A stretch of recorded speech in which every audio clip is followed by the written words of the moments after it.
Okay, it's 10 o'clock. I think we'll call this meeting to order. Roll call: Smiley. Here. Hamel. Here. McMurphy here. Number 3, public hearing for the purpose of providing information, including an analysis of potential positive or negative impacts and answering questions regarding the proposed Alva Arena Economic Development Project Plan.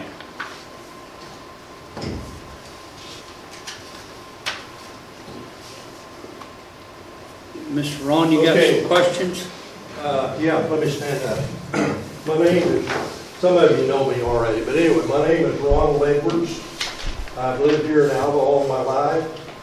I went into business, in the accounting business, in July 1, 1964.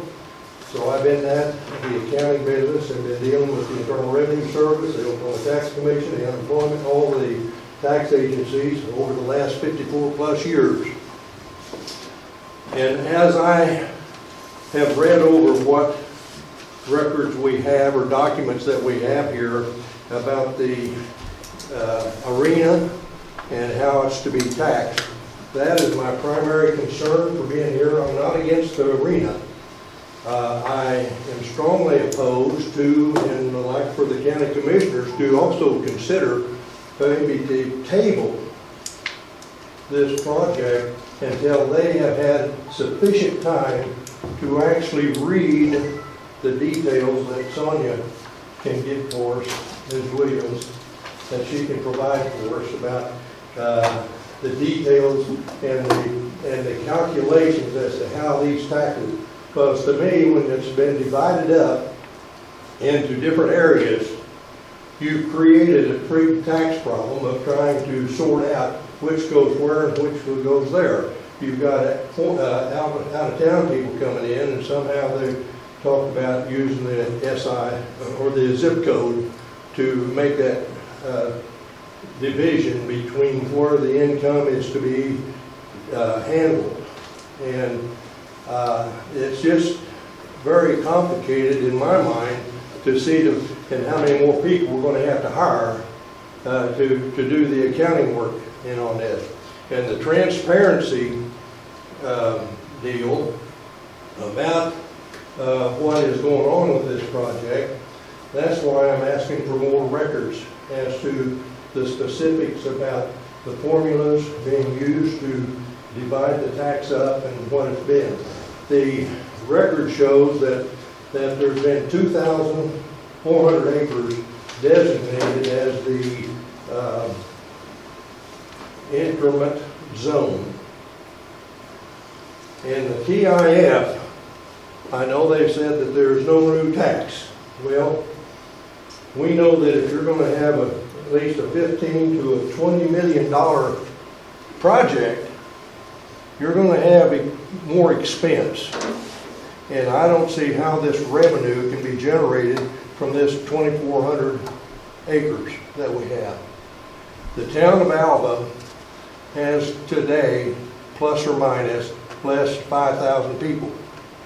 Now that's according to the census of the 2010. And the highest it's ever has been on record is just a little over 6,000. So we don't really have a substantial growth potential to grow. And all these small towns, under the burden of the federal government that we now have and that we have to support, the town of Alva cannot pay the wages that they do in the big city. And if you're in that Oklahoma City, go to Enid, and they have been building apartments and houses and all these things because the people have to go where the money is, and it's not in Alva. The oil and gas boom that we had, we can't go by that because right today we're probably only collecting maybe a third of what we were 5 years ago. And consequently, the reason that I'm trying to get the county commissioners to actually have an opportunity to review what they're really voting on. We need to understand our options. And I don't know how many hours they have spent just thinking about this and trying to figure out where the money is going to come from and how it's going to be handled, because we have figures down here that they may be realistic or they may not be realistic. But the reason that I want it in writing is that I've got a question for Ms. Williams. This farmer, he has 36 sheep and one of them died. And I'd like for you to write that question down on a piece of paper, if you would, please. Okay, Ron, I want you this to- isn't directly at me. Okay, let me read, I'm let not me the state attorney. it. Let me state it. Okay, A farmer has 36 sheep and one of them dies. How many sheep does he have? That I would like for you to write down for me on your paper there or something that you've got. And you can write your answer down.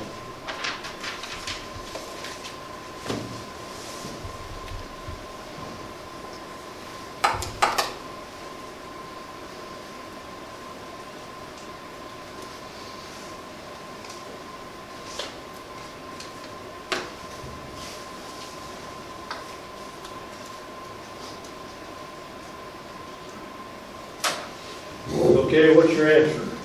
I'm not finished. Oh, you haven't finished, okay. I have some variables I'd like to ask. Okay, Are they ewes? Are they bred? Are they gonna have more? well, you can Sheep? have them any way you want. You just take your pick. If you want, I can't do that. if you got Because it's a 36 of them, projection. lambs or whatever, they're all sheep. They're all sheep. Mhm. And there's 36 sheep, and one of them died. In And theory- how many do you have left? In theory, you would have 35 Okay, And one dead one. and Now- one dead one. now, the reason I had you write it down, I've written it down, and I get a different answer. How many gets the answers that she got? I got the 35 with one Okay. dead, Dave? 36. Still got 36 sheep, you just One's got dead. one dead Yeah, sheep. that's right, 35 and one dead. Read that and see if I haven't said the same thing you have, only I got 29. And that's why I'm saying the play on words. Okay, so tell me how you got to 29. How did I get 29? Read it. How many sheep? The farmer has 30 sick sheep and one dies. No, you said 36, not Yeah. 30 sick. Yeah. I said 6 sheep. No, you You said said 6. six. 36 sheep. Yeah. I It's- thought you it's said not a play on 36. words. Yep. It's Not a play on 36. words. Because the words are sheep. written, Oh. Ron. Yeah, but the important is, what I'm trying to get across though, when the normal person out here hears it, the average Joe, he will always say 35. He won't understand how I get 29 because he misinterpreted when I said 36 sheep. He thought I said 6. Yeah. 36 sheep. Deception. Not 36 sheep. And the verbal, you can't go by verbal because I'm hard of hearing and sometimes I don't even hear some words. So that's why I think it's important to have it written down, what you're doing and how it is calculated. But I'll leave it to the commissioners to decide what they think's best. And if they're satisfied with signing this open program, there's just many more questions here. I can take up my 2 minutes real quick. Is that all the documentation that you've looked at, is that? That's all that I was able to do, so. Well, no, it's all posted on Alva's website. Yeah. The Yeah, entire thing is. I'm sure you have a desk full of paper that we haven't read, but I No, think it's you have had important. access I to it. think all data should be put on the table and give the commissioners an opportunity to review and to study and to really calculate what we're really getting ourselves into. This is a 25-year program. That's what we we're did talking the about. committee for, right? And, Right, and it's on the website. yeah, And it's been on the website, open to the public for, what, almost 2 months? Ms. And Williams, we've you made a know- committee. We've got a committee that's overlooking this, that's gonna bring this But I think information we up. need, I think if you all are satisfied that you've studied it and you understand it and everything's gonna fall in place, that's fine. But the thing of it, do you know when the first TIF program was ever set up? In this area or ever? In the United States, I couldn't answer that without looking. San Francisco, California. They were the first to enter the program, and they were the first to stop it. And you can look and see why the condition that California is in. Up at Chicago, the mayor, that ain't right, Emmanuel, when he took the mayorship in 2011, the first funds he latched onto was the ITF, which had over $900-some million in it, and he used it for projects that he wanted. It didn't go to the schools or any project that was really set. He could get, the council up there was supposed to pass on it, but they wouldn't pass on it, so he pulls out so many of them that were in agreement with lockstep with him, and he got a committee set up, and I think the city of Alva here will know what a committee is, and they decided the program, and that's where the money got misspent. So this thing is really opens itself up because there's no checks and balances on it. It's all under administrative law. And I would also like to see the act. I know that you've got the local development act. I'd like to see what the laws down in Oklahoma City were really being passed with the legislators. Because I talked to some of the legislators, and they were vague on what the TIF really amounted to. So Ron, is it your belief that this committee or the Arena Authority is attempting to pull the wool over the citizens of Woods County or the city of Alva? Is that your belief? Yes, I think it's a deception. Okay. And I think we can have our illusions, and we can have our likes and dislikes, and we always would like to think positive and that we're doing something to really help the community. But I think when you're in a hole, the nation is in a $22 trillion hole, and we just keep digging it deeper and deeper and deeper because we're borrowing money because we don't have it. So we got to go in debt, and we're borrowing. Now the TIF, the T stands for tax, and increment, that stands for increase. It says, or more money, more tax. And financing means it's got to be financed with. So do you believe the enactment or the placement of a TIF district is increasing public debt? Is that your belief? Well, one thing, just the calculation that you got to go through. Just that's a question. Do you believe that the TIF district increases public debt? Will it increase? Yes, if we run short of funds over here, we're going to have to raise taxes to make up for it, Todd. No, sir. The TIF district does not create debt in any way. I am not a lawyer, but I'm telling you the TIF district will never create debt. It doesn't create new debt because the debt's already here. No, it doesn't even encumber old debt. Well, if you're skimming off the top. A TIF district does not create debt. Can I address this? Well, increment may not create the debt, but it will cause the taxes to go up eventually. Someone's going to have to pay for all this. You can't have this side of a project and not get along with it with the same money that you got. We're just barely collecting enough new taxes every year to stay abreast of what we are. Part of that project plan too, though, Mr. Edwards, is that these funds are designated to help support that, so it doesn't go to other things. It goes to help the city and the county support this. Well, the fact is that you want to put a ceiling in it, and you want to use the increment. That's like saying, well, you're going to have to get by with what you got, and you can't have a tax increase. Now, granted, there will be some increase because you're only going to take an increment of the sales tax that increases, and that itself is a real calculation to figure out what area is going to be paying the sales tax and whether the people are residents or whether they're coming in from out of town. I just think there's a lot of problems to it. I think it all needs to be really spelled out explicitly, show the formula so that you've got an equation that balances it. The left equals to what the right side's got. I don't know if you're aware of this, but we already have one of these in Woods County, and it's working very well. And it is one of our only sources that to bring in new businesses and that, and it hasn't been an increase in tax to anybody. Now, it doesn't have the sales tax involved in it, but the Avard Rail Authority is operated under a TIF district, and it's the only source that we've got to help with economic development, and I'm glad we have it, and it has been no detriment to us.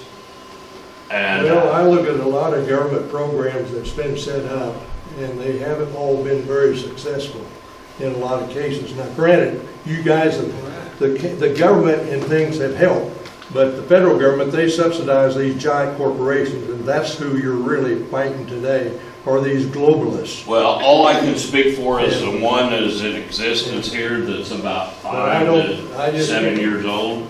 This talks about $40,000 a year people visiting. I this. think those are estimates, and we won't know. What I would like to see, and what I county commissioner, you guys you ought to have David Manning up in the Treasury Department to work on this same issue, to give us some idea of what's been going on over the years and how much increase has been here at local, not something that's been estimated. Well, you kind of have to base off projections, and I do want to address the issue that you feel like this has not been scrutinized, because the treasurer's office, the assessor's office, they've all met with these attorneys and that have established this. The public school districts have all met with them, and they have all given it their blessings. Well, I know they've listened to us, but like I said, They've investigated. it needs to really be studied, and they need to do some paperwork themselves as to where they really stand today with what operation. I want their viewpoint. I assure you that our public school district and the career tech and the county have all given it a very tough They've been scrutiny. told. No, they have scrutinized it themselves and talked to their other entities around that have had a tax increment in place, and they visited with their fellow superintendents and talked about how it affected them, talked to their attorneys. Well, I know there's been private funds and assets set up to help with this project. I just wish we had 100% and not mess with this tax deal. Because I've been in taxes a long time, and I know they don't ever make it simpler. Yep, I understand that, but you said yourself, it's tough economic times for everybody, and it's hard to ask somebody to pledge that many private funds and us not invest in it to help it make go. Well, we've had some benevolent people that's been very good about giving the city money and property. Yes. The sale barn out here 3 miles north was given to the university.